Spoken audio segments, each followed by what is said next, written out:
This week Dave has gone to the end of the M69 corridor, where the game has a surprisingly long history. Coventry is near as damn it the centre of England, the navel of the nation, you might say.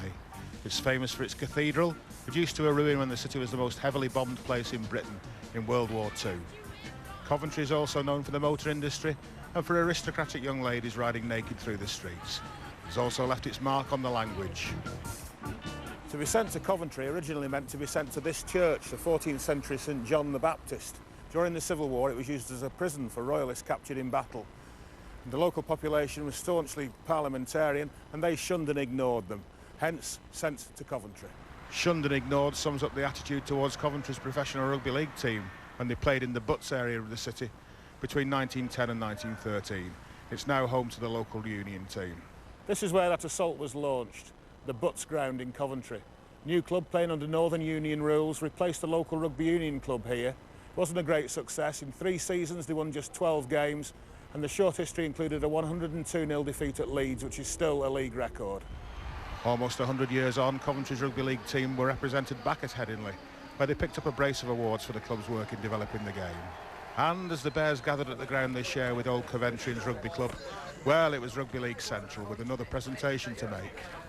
Gentlemen and ladies, this was a presentation that was supposed to happen at Headingley last night, but it wasn't quite ready, so we're going to do it here today as the nearest thing to official Rugby League representation you're going to see. This is for Ron Banks, who you all know has been a long-running servant of Rugby League in Coventry. This is his award for outstanding achievement in the Rugby League Conference. Ron? It's on the first team that the club's ambitions ride, and their main sponsor believes that the sky, or indeed the sky blue, is the limit. There's a growing interest, not just in Coventry, but really, I think what we should be looking at is the Midlands. There's a lot of Leicester supporters out there, massive support, not just Coventry supporters, Rugby and the whole of Warwickshire, maybe into Northampton. So I think what we're looking at, if we're going step by step towards a Super League club, is we're looking at a Midlands club, not just a Coventry club. I think that's quite important. Today's fixture in the Midlands Premier Division is at Birmingham, where player coach Ty Watson makes sure that the last-minute preparations are right.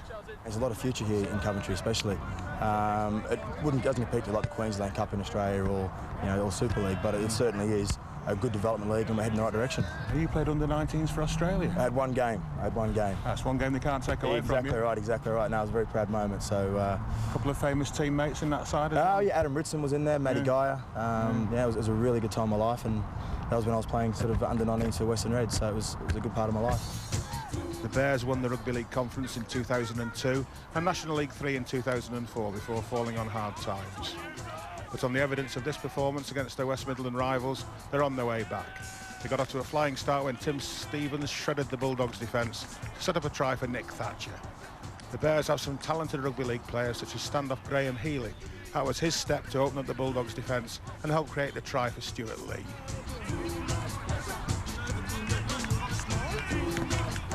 Like a good Bulldog, Birmingham took some shaking off in this game, with Andy Alexander hurtling over for a try in his debut. But Coventry were always a little too good, winning 56-28. They maintained their 100% record in the division and their current dominance over their neighbours, who were founded in 1989 in the days of teams such as the wonderfully named Redditch Halcyon. We actually formed first, and we've seen them actually grow from a very small club that were trying to get friendly fixtures with whoever while we were still in the league, and they've come up and grown, and they've got a lot of support off field. I think that's important. Do you think there'd ever be room for a Super League team in the West Midlands, sort of representing the whole of the lot?